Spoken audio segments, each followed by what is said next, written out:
Olá, pessoal, tudo bem? Bom, a gente vai agora para a nossa revisão parte 2. Na nossa revisão, na parte um, nós paramos no trabalhador temporário. Agora nós precisamos fazer a segunda parte da revisão para encerrar a nossa revisão essa semana para a prova, tá? Bom, nós vamos começar falando do trabalhador doméstico, tá? O trabalhador doméstico, ele está previsto no artigo, os direitos do doméstico está previsto no artigo 7º, no parágrafo único da Constituição Federal, tá? E na Lei Complementar 150/2015, tá? O que é importante a gente saber? Primeiro, que o trabalhador doméstico tem os requisitos diferentes do urbano e do rural. O doméstico, nós temos no artigo 1º da Lei Complementar que o trabalhador doméstico tem que ser um trabalhador subordinado, um trabalhador que presta serviço de forma contínua, não é habitual. A palavra é contínua. Continuidade quer dizer mais de 2 vezes por semana, até 2 vezes por semana no âmbito doméstico não tem vínculo empregatício. Então é mais de 2 vezes por semana, tá? Então tem que haver subordinação, continuidade, onerosidade, tem que ser pessoa física, tem que ter a pessoalidade, não pode se fazer substituir. Mas tem outros requisitos importantíssimos, como por exemplo, o trabalho doméstico é desenvolvido no âmbito residencial da pessoa física ou da família. O empregador doméstico é pessoa física ou família, diferente do empregador urbano e rural, que pode ser pessoa física ou jurídica. Tá? O empregador doméstico tem que ser pessoa física ou a própria família. É desenvolvido o trabalho no âmbito residencial e não tem finalidade lucrativa. O trabalhador doméstico não gera lucro para o seu patrão. Então, a atividade caseiro é doméstico, o verdadeiro caseiro que cuida da casa de uma fazenda, né? O piscineiro, jardineiro, motorista particular, a sua faxineira que vai mais de 3 vezes, vai mais de 2 vezes por semana, né? Até 2 vezes ela não é diarista, mas 3 vezes ou mais ela é empregada. Uma eventual cozinheira que você possa ter, dependendo do tamanho da sua casa, do seu poder aquisitivo, faxineiros, às vezes pode ter uma mansão, né? Pode ter porteiros, então são domésticos. Você tem que sempre analisar o seguinte: esse trabalhador presta serviço para quem? Para pessoa ou família? É no âmbito residencial? Não gera lucro? Se preencher os requisitos, nós temos um trabalho doméstico. Né? É claro que se eu tenho uma faxineira que me auxilia na venda de produtos no meu comércio, aí ela deixa de ser doméstica e passa a ser urbana. Por quê? Porque aí deixa de existir a questão da lucratividade, ou seja, o doméstico não pode gerar lucro para o patrão. Né? Quando há a lucratividade, aí deixa de ser relação de doméstico. Tá? O cuidador de idoso, o enfermeiro que cuida do idoso. Né? Então a gente tem aí essa possibilidade do doméstico conseguir trabalhar no âmbito residencial para pessoa física ou família sem finalidade lucrativa. A idade mínima para o doméstico é 18 anos. O doméstico tem que ter 18 anos. Tá? Ele tem todos os direitos trabalhistas básicos previstos na lei complementar. Ele tem limite de horário, 8 horas diária e 44 semanais, né? Ele tem adicional de hora extra de no mínimo 50%, ele tem adicional noturno, horário noturno das 22 às 5, né? Com hora reduzida de 52 minutos e 30. Para cada hora que ele trabalha no período noturno, das 22 às 5, ele tem um adicional de no mínimo 20%, né? Ele tem direito ao contrato de experiência, é possível se fazer um contrato de experiência com o doméstico. A empregada doméstica tem licença maternidade, tem estabilidade gestante, né? Ela é estável se ficar grávida, né? Ele tem férias, as férias, no caso, o empregado doméstico tem 30 dias de férias. Mas o empregador doméstico, se quiser, ele pode fracionar as férias domésticas em até 2 períodos no máximo. Né? Um período de no mínimo 14 dias, né?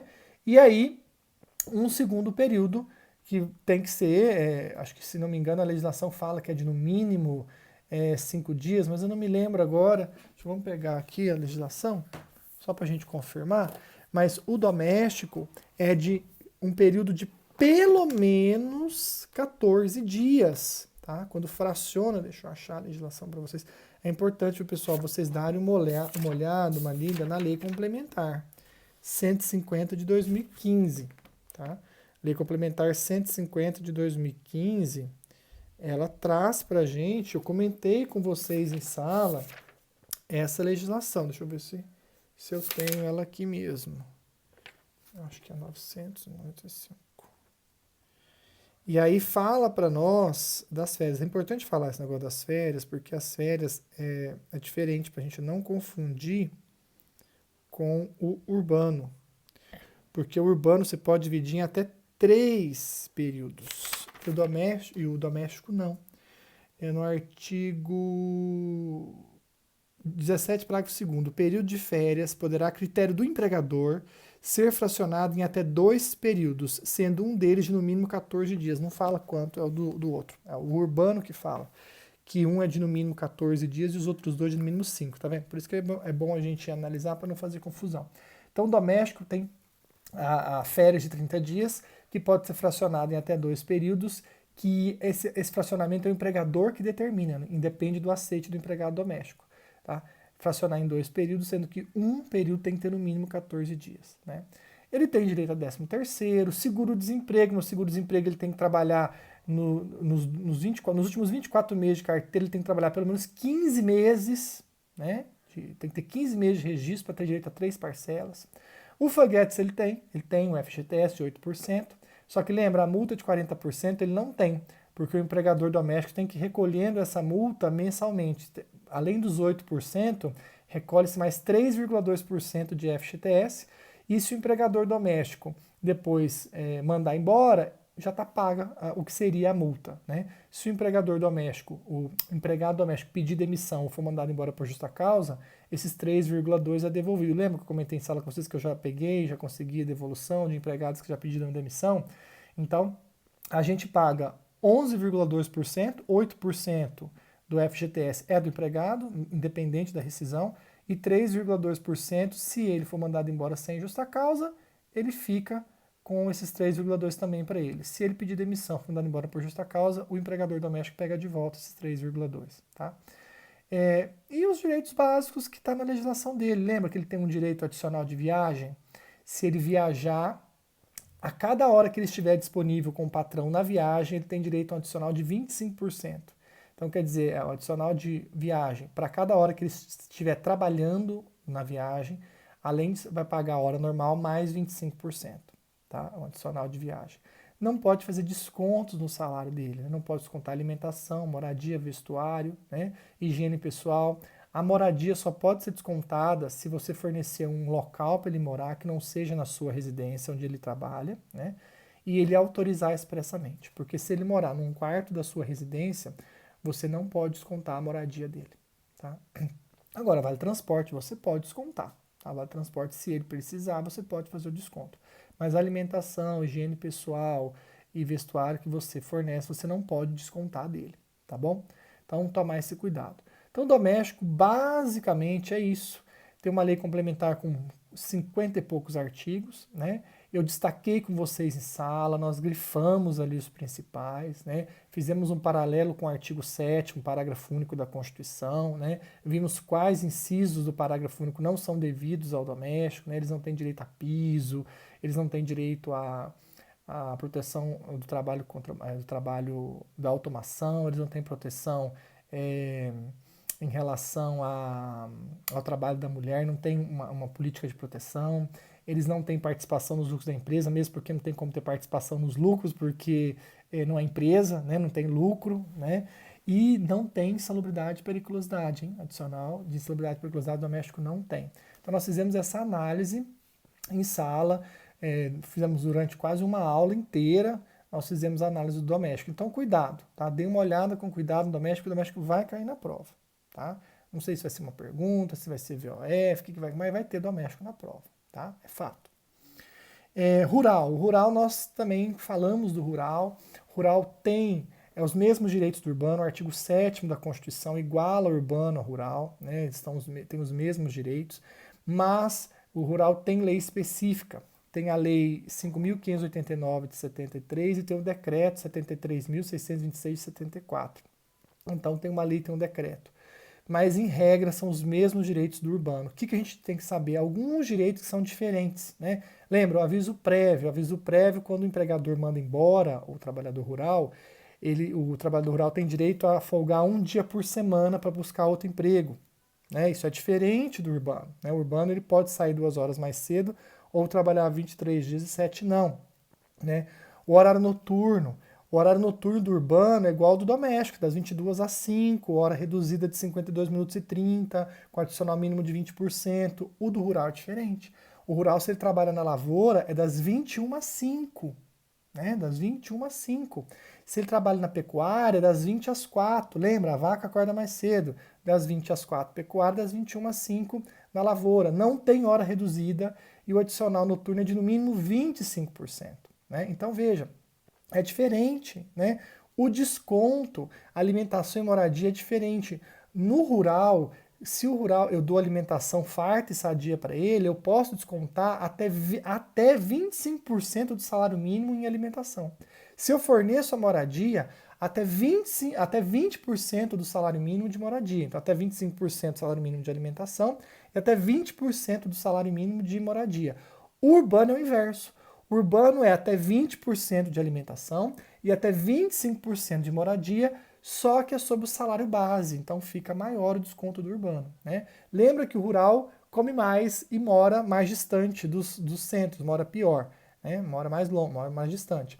Então o rural ele tem até 25% de desconto de alimentação e até 20% de desconto de moradia sobre o salário mínimo. Tá? Então, esses são pontos que a gente traz e cobra bastante, por quê? Porque é diferente, né? Porque hoje, basicamente, a Constituição Federal igualou urbano e rural praticamente tem os mesmos direitos, né? Só que existem essas diferenças entre um e outro que é importante a gente saber, né? Saber que no rural tem um contrato de safra, que é um contrato por prazo determinado, saber que o empregador rural que define se o trabalhador é urbano ou rural é a atividade do empregador, que o empregador rural é aquele que trabalha com agricultura, pecuária, né, com agropastoril, com agroeconomia, né? Então, o empregador rural é aquele que cuida do produto, né, rural in natura até o primeiro tratamento desse produto sem tirar a natureza in natura do produto, né? Então, vou imaginar, eu sou empregador rural e eu tenho, sei lá, eu planto laranja, né? E a lavagem da laranja, o ar-condicionamento, ou o leite, o condicionamento do leite, ou o palmito, o descascar do palmito, tirar a casca do palmito, esses tratamentos, esse primeiro tratamento que é dado ao produto in natura sem tirar a natureza dele, nós temos ainda atividade rural. Então, todo trabalhador que trabalha até o primeiro tratamento do produto agrícola, sem tirar a natureza dele, é rural. Agora, a partir do momento que eu estou na etapa de transformação do produto in natura para um produto industrializado, por exemplo, eu pego a cana e transformo em álcool. Quem trabalha na indústria de transformação já não é mais rural. Eu pego a laranja que nós colhemos lá do pé e transformamos o suco de laranja naquela caixinha, que quase suco não tem, né? Quase laranja realmente não tem. Então ali nós transformamos, industrializamos o produto. Essa etapa, quem trabalha nessa etapa da transformação, aí já não é mais rural, é urbano. Quem trabalha até o tratamento, então a lã da ovelha, quem cuida da ovelha, quem tira a lã da ovelha, quem faz o primeiro tratamento, até ali é rural. A partir do momento que a gente pega a lã e transforma numa roupa, né? Então aí já é urbano. Então a gente tem que analisar sempre isso, tá? O rural é quem trabalha lidando realmente com o produto agrícola, com o produto in natura, né? Ou no máximo até o primeiro tratamento desse produto, sem tirar a natureza dele, tá bom? Normalmente é quem trabalha na lavoura, quem trabalha na pecuária, com animais, tá? São os típicos trabalhadores rurais, tá bom? Mas lembra, para ser trabalhador rural, não preciso trabalhar na zona rural, no local, né, onde só tem fazendas, não. Eu posso trabalhar dentro de uma granja, né, numa cidade, na área urbana. O que importa é o que o meu empregador faz. Se eu trabalho com o animal, né, com pecuária, eu trago o frango eu trabalho com o corte do frango, com matar o frango, né, ou dar o primeiro tratamento ao frango na granja, eu sou rural. Né? Então a gente tem que tomar esse cuidado de que quando você lida com o tratamento do produto, ainda é o primeiro produto, ainda é o produto in natura, ali ainda eu tenho atividade rural. Quando eu trabalho com a transformação, quando eu transformo esse produto, aí eu tenho uma atividade urbana. Então você tem que sempre olhar a etapa da prestação de serviço. Se o trabalhador está trabalhando na etapa em que ele ainda está trabalhando com produto in natura, com o animal ainda em si, né, nós temos a atividade rural. A partir do momento que esse trabalhador, que esse empregado está vamos dizer assim, numa outra etapa, onde vai haver a transformação do produto, né, rural para o produto industrializado, então eu estou tirando a cana, o corte da cana é rural, quem está cortando a cana é rural, quem está tirando a cana é rural. Agora, o cara que trabalha lá na indústria, onde ele está pegando a cana e transformando essa cana em álcool, aí a gente já vê nitidamente que nós estamos numa etapa industrial, numa etapa onde ali eu tenho trabalhador urbano. Então, tomar cuidado com isso, né? Ver a etapa da prestação de serviço, né? Se o trabalhador está trabalhando numa etapa em que ele ainda está lidando com o produto in natura, até o primeiro tratamento, que esse produto continue in natura, ele é rural. Passou para a segunda etapa, onde já está transformando o produto, né? Aí ele é urbano, tá bom? O que mais? Em relação ao rural, acho que esses são os pontos principais, tá? Mas dá uma olhada nos slides, acompanhe essa revisão com os slides de vocês, tá? Eu estou destacando os pontos principais, tá bom? Em relação à mulher, nós temos um capítulo na CLT que fala da mulher, né? Um capítulo que cuida do trabalho da mulher, tá? E dentro desse capítulo a gente tem alguns pontos para destacar. Por exemplo, a mulher não pode ser discriminada. A gente tem um artigo que é o 373A, 373A da CLT, que ele fala da impossibilidade de discriminar a mulher, né? Não pode fazer revista íntima, não pode exigir exame de gravidez na admissão nem periódico para poder discriminar. A gente sabe que o exame de gravidez só pode ser exigível quando a atividade possa gerar prejuízo à criança, ao feto, né? Aí tem que ser exigido o exame de gravidez, né? Então a gente tem que ter esse cuidado de que algumas práticas não podem ser feitas. Eu não posso publicar anúncios contratando só homens, se é possível mulher também trabalhar. Então, ou seja, o 373A é um artigo que traz situações que são proibidas, né, em relação à contratação de mulher. Tá? Em relação à quantidade de quilos, o 390 diz que as mulheres não podem carregar mais que 20 quilos para trabalhos contínuos e 25 quilos para trabalhos descontínuos. Né? O homem é no máximo 60 quilos. Tá? Nós temos que a mulher tem licença maternidade de 120 dias, prorrogável mais 60, né? As mães que têm filhos com zika, aquele tipo de situação, aí já é 180 dias direto, mas a licença maternidade é de 120 dias, prorrogável mais 60, tanto para a mãe adotante quanto para a mãe gestante. A licença paternidade em compensação é 5 dias, prorrogável mais 15, né? Pode chegar a 20 dias. Lembra que para ter a prorrogação, a empresa tem que ser enquadrada no programa Empresa Cidadã e pagar imposto de renda sobre o lucro real. Por isso que não é qualquer uma que consegue, tá? Então, mas a mãe tem licença maternidade de 120 dias, prorrogável mais 60. E o pai, licença paternidade de 5, prorrogável mais 15, tá bom? Nós temos também, a mulher tem estabilidade gestante, que vai da confirmação da gravidez até 5 meses após o parto.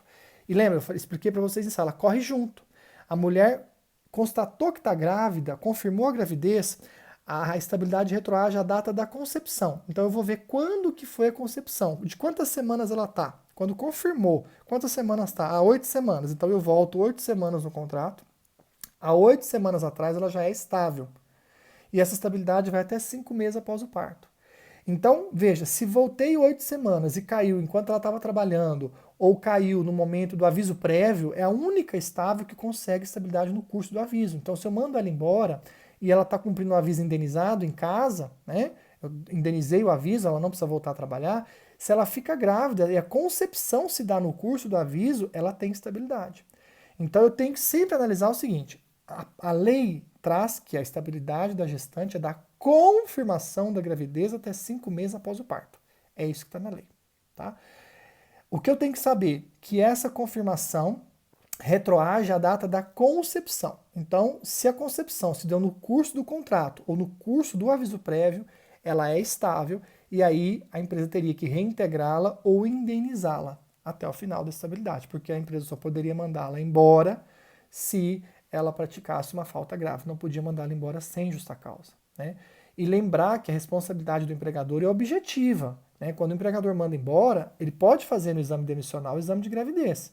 Então aí ela pode sim, a empresa pode descobrir se ela está grávida ou não. Então no exame de gravidez no exame demissional é possível fazer o de gravidez. Não pode fazer no admissional e no periódico com o intuito de discriminar. Então a empresa tinha que saber quando mandou ela embora que ela estava grávida. Se a empresa não sabia, responsabilidade objetiva dela. Tinha que saber. Então a empregada não perde a estabilidade quando a empresa fala, mas eu não sabia ou nem ela sabia. A responsabilidade é objetiva. Se a concepção se deu no curso do aviso ou durante o contrato, ela é estável até 5 meses após o parto. Tá? E aí a empresa tem que reintegrar ou indenizá-la. Tudo bem? Se acontecer no prazo determinado também, ela também tem estabilidade no contrato por prazo determinado. Então, no contrato de experiência, se ela fica grávida, lá no contrato de safra da empregada rural, se ela fica grávida, ela é estável. Então, no prazo determinado, se a mulher ficar grávida, no contrato de prazo determinado, seja de experiência, seja de safra, seja um outro prazo determinado, se ela fica grávida, ela tem direito à estabilidade gestante. A única divergência que nós temos é no trabalhador temporário. O trabalhador temporário, a jurisprudência tem dito que não tem estabilidade a gestante, no caso, temporária, aquela que presta serviço através de uma empresa de trabalho temporário. Mas essa é uma divergência que a gente tem. Tá? O que mais do trabalho da mulher? Estabilidade, licença, quilos, né, limitação, não pode haver discriminação, né? Eu acredito que esses sejam os pontos principais. Nessa questão da discriminação, eu até abordei doenças também. Não pode, na verdade, nenhuma demissão pode ser discriminatória, gente, nenhuma. Eu dei o exemplo a vocês do portador de HIV e de outras doenças que geram estigma, que é uma súmula do TST, né? Acho que 443, se não me engano. Não pode demitir de forma discriminatória, por raça, cor, sexo, gênero, doença que gera estigma. Qualquer demissão discriminatória gera uma ação judicial que possa gerar a reintegração desse trabalhador discriminado ao contrato de trabalho. Tá bom? A reintegração ao emprego. Acho que em relação à mulher são os pontos principais que nós colocamos aqui. Tá?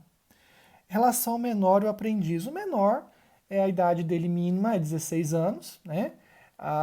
Então a idade do menor é 16 anos, a idade mínima, só que ele pode começar a trabalhar a partir dos 14 na condição de aprendiz. Então a idade do menor é 16 anos, a idade mínima para trabalhar no Brasil é 16 anos, salvo na condição de aprendiz a partir dos 14. Existem algumas atividades que não se admite o menor, por exemplo, o doméstico tem que ter 18 anos, então o menor não pode trabalhar como doméstico, tá?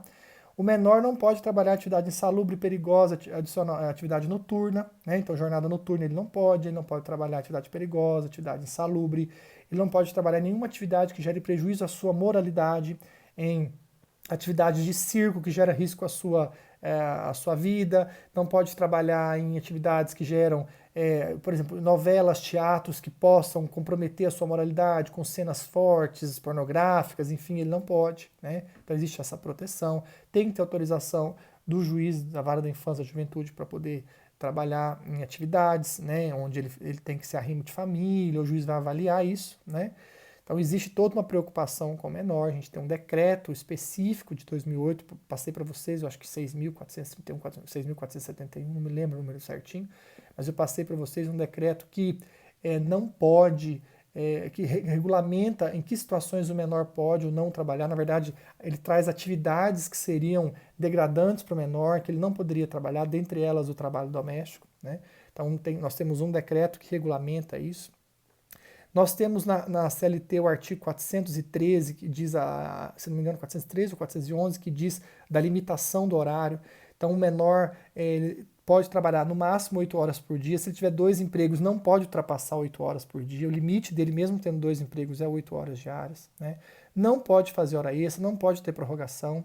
Tem 2 exceções, que é se a empresa trabalhar com sistema de compensação, o menor pode trabalhar no sistema de compensação de jornada, trabalha mais um dia, sai menos, né, trabalha menos no outro, então no sistema de compensação ele pode. E se a empresa precisar trabalhar mais em razão de força maior, uma enchente, uma inundação, um incêndio, aí o menor pode trabalhar até 12 horas, tá? Só que aí como vai ultrapassar as 8 horas, cada hora que ultrapassar as 8 horas ele tem direito a receber hora extra e o adicional de hora extra de no mínimo 50%. Tá? Então, tem essa exceção.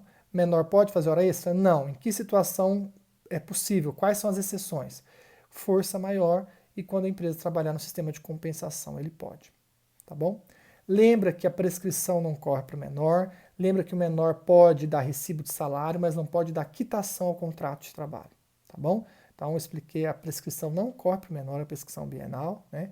E ele pode assinar recibo de salário, mas não pode dar quitação ao contrato de trabalho. Tá bom? Tem que depender do responsável. Tá? Em relação ao aprendiz, o aprendiz, a idade do aprendiz é de 14 a 24 anos, a aprendizagem é muito parecida com o estágio, mas o estágio não tem vínculo. O aprendiz tem vínculo, o aprendiz é empregado. Então, no artigo 428, ali seguintes, a gente vai ver que a CLT cuida. A aprendizagem tem que ser desenvolvida entre o aprendiz, a instituição de ensino que ele está frequentando, né, e a empresa que vai ter que ter aprendizagem, que vai ensiná-lo o ofício, né. A aprendizagem, o contrato é por prazo determinado, é um contrato de 2 anos, não pode ser prorrogado, a não ser que o aprendiz seja portador de deficiência. Se o aprendiz for portador de deficiência, ele pode ultrapassar a idade máxima de 24 anos e pode prorrogar o contrato por mais de 2 anos. Então, a idade de aprendiz é de 14 a 24 anos. A aprendizagem tem que ser entre 14 a 24 anos, num contrato máximo de 2 anos, podendo ser prorrogado só no caso de portador de deficiência. E a idade máxima também pode ser desrespeitada no caso do portador de deficiência. O aprendiz tem que ter anotação na carteira, porque ele é empregado. Ele vai ter direito a ganhar o valor do salário mínimo hora. Então, para cada hora que ele trabalha, tem que ser o valor da hora do salário mínimo. Tá? Ele tem que ter anotação na carteira. O fundo de garantia dele é de 2%. Ele tem FGTS, mas é de 2%. Tá?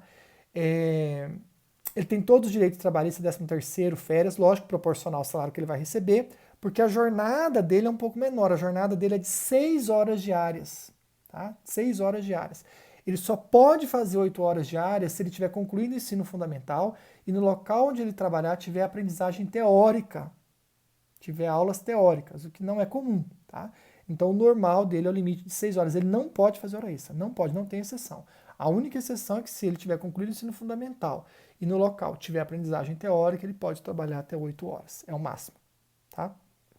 Ele pode desenvolver a atividade dele num parceiro da empresa, né, porque a empresa, de 5 a 15% dos empregados que ela tem, exige uma profissão, ela tem que ter de aprendiz. Então, as empresas são obrigadas, salvo as micro e as pequenas empresas.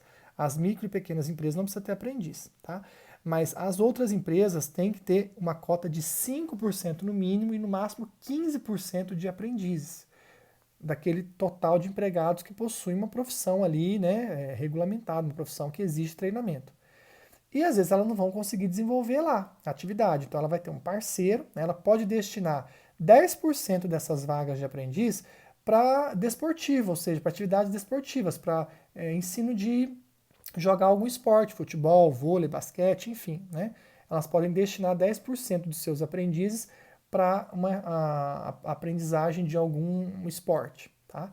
E se elas não conseguirem desenvolver a aprendizagem dentro delas, elas podem desenvolver parcerias com instituições sem fins lucrativos, com entidades esportivas, com escolas técnicas, para poder desenvolver a aprendizagem. Tá bom? O vínculo vai continuar com elas, elas que vão pagar e custear esse aprendiz, porque elas que são obrigadas a ter. Tá? A rescisão do contrato. O contrato termina quando chega nos 2 anos, ou quando a idade de 24 anos atinge. O que atingir primeiro, os 2 anos ou a idade de 24 anos. Tá? Se o aprendiz não se adaptar, também pode rescindir antes. Se ele pedir, também pode rescindir antes. Se ele perder o ano por falta, né, ele perdeu um ano letivo por falta, já que tem que ter matrícula e frequência, né? Então, se ele perder o ano porque faltou, ele também ocorre rescisão antecipada, né? E se ele praticar algum motivo justo, alguma justa causa, né, ele pode também ter rescisão antecipada do contrato. Isso está no artigo 433. Tá? Então, em relação à aprendizagem, esses são os pontos importantes. Tem um decreto que eu coloquei para vocês, né, um decreto relativamente novo do ano passado, se não me engano, 2018, 2019, que regulamenta a aprendizagem, é bom dar uma olhadinha, mas esses são os pontos principais, básicos do aprendiz. Tudo bem? Bom, mãe social. A mãe social, falei para vocês, tem uma lei específica, né? A mãe social é uma mulher que cuida de menores abandonados em casas lares. cada casa lar tem que ter no máximo 10 menores abandonados e a mãe social vai trabalhar em prol desses menores. Ela vai ser registrada pelo órgão, pela instituição dona da casa lar, né, para quem ela está trabalhando, ela tem que ter registro em carteira, tem que ter recolhimento de INSS, tem FGTS, tem todos os direitos trabalhistas, 13º, férias, mas não tem hora extra, ela não tem controle de jornada, porque ela vai morar lá, né? Ela vai ter direito a um dia de descanso, né, o descanso semanal remunerado, a um dia de descanso por semana, mas ela vai morar na casa cuidando dos menores abandonados, né? Então não tem como ter controle de jornada, tá bom?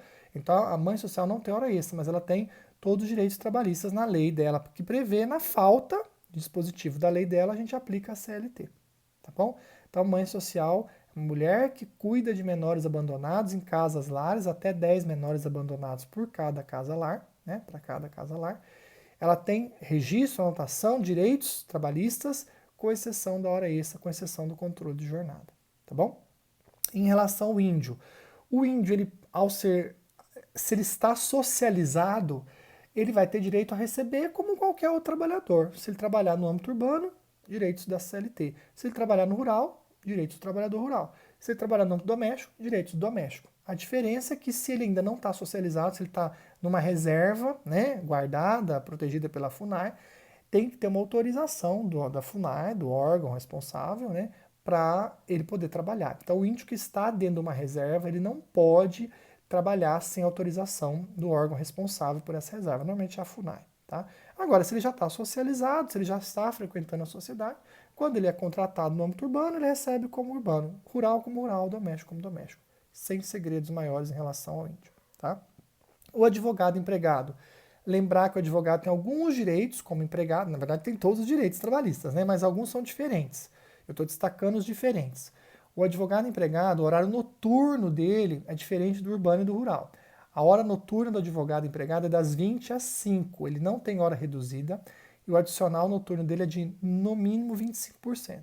Então, você tem um advogado empregado, pode ser jornada parcial, 20 horas por semana, ou exclusiva. Né? Exclusiva, lembra que tem uma discussão se é 40, 44 horas, mas dizem que pode chegar a 44 horas. Então, se a jornada é parcial ou é exclusiva e ele é empregado de um escritório, de uma empresa, das 20 horas de um dia a 5 do dia seguinte, das 20 às 5 é horário noturno. Ele tem direito a ganhar um adicional de no mínimo 25%. Tá? No mínimo 25%. E se for perdão, no mínimo 25%, tá certo. 20 a 5, no mínimo 25%. Se for hora extra, a hora extra do advogado empregado é de no mínimo 100%. Então esses dois pontos eu quero que vocês guardem. Hora noturna das 20 às 5, sem hora reduzida, hora de 60 minutos mesmo, das 20 às 5, com adicional mínimo de 25%.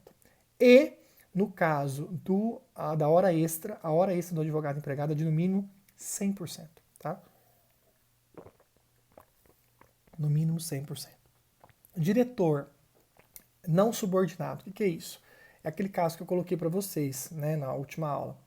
Quando o empregado vai subindo, vai angariando promoções, né, vai subindo degraus dentro da empresa.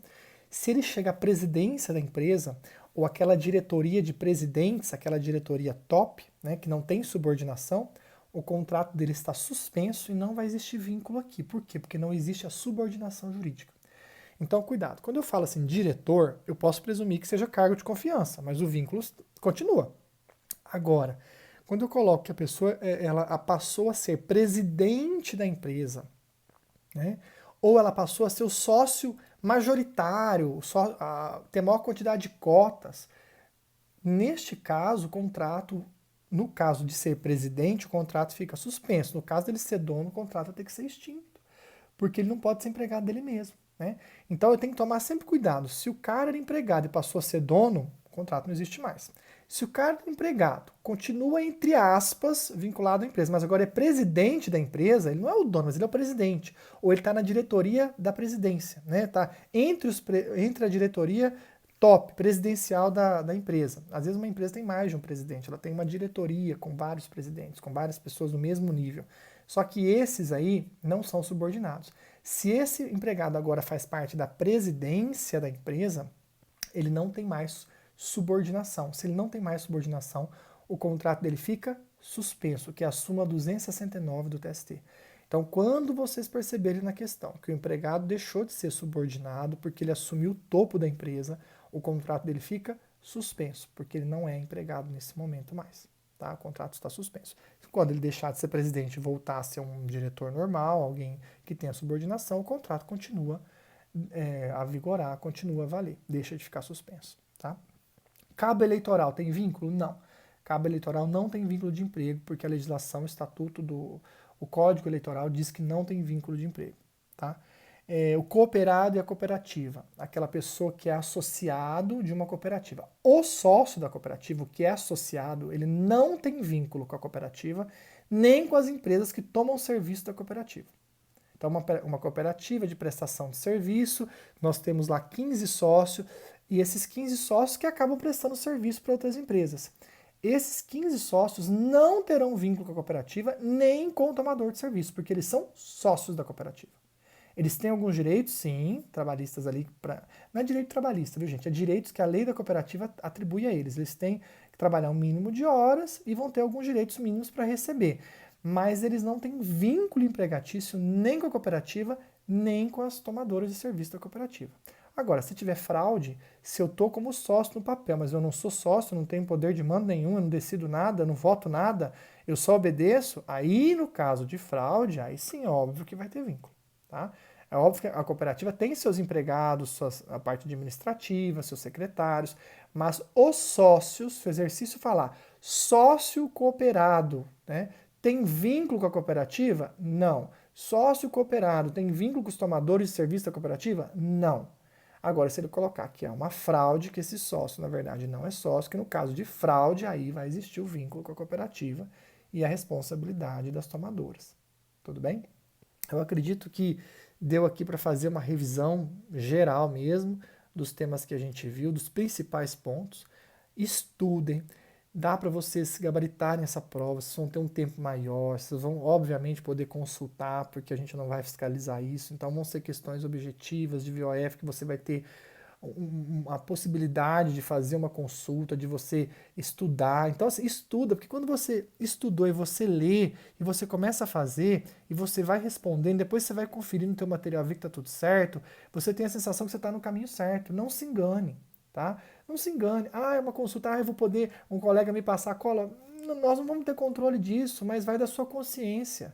Você tem que ser um profissional consciente, uma pessoa que vá se formar e falar, eu aproveitei, mesmo naquele momento nós conseguimos, nós tivemos aula de qualidade, nós estudamos, eu fiz o meu papel. Durma com a sua consciência tranquila, faça a sua parte. Vai dar para você fazer a prova tranquilamente, sozinho, sem nenhum estresse. Isso é importante para vocês. Então, faça a prova, não se boicote.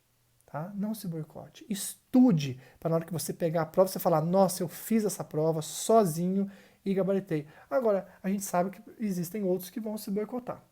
Então aí vai da consciência de vocês. Eu vou montar uma prova em que vocês podendo olhar o material, constar, vocês vão achar as respostas certas. Mas o ideal seria que você, antes de você finalizar ou fazer a consulta, faça a prova, vai dar para você fazer a prova sozinho, sem enviar no sistema, entendeu? E aí depois você vai fazer as suas conferências, fala, nossa, eu acertaria, erraria, aí você me envia o correto. Mas para você ter uma ideia, se você estudou, se você está no caminho, se você está no ritmo, se é isso mesmo, porque daqui a pouco vocês vão passar pela OAB. E aí lá não tem jeito. Tá? Lá não tem jeito, lá não tem como você driblar o sistema. Então, assim, é super chato você terminar o curso e não conseguir passar.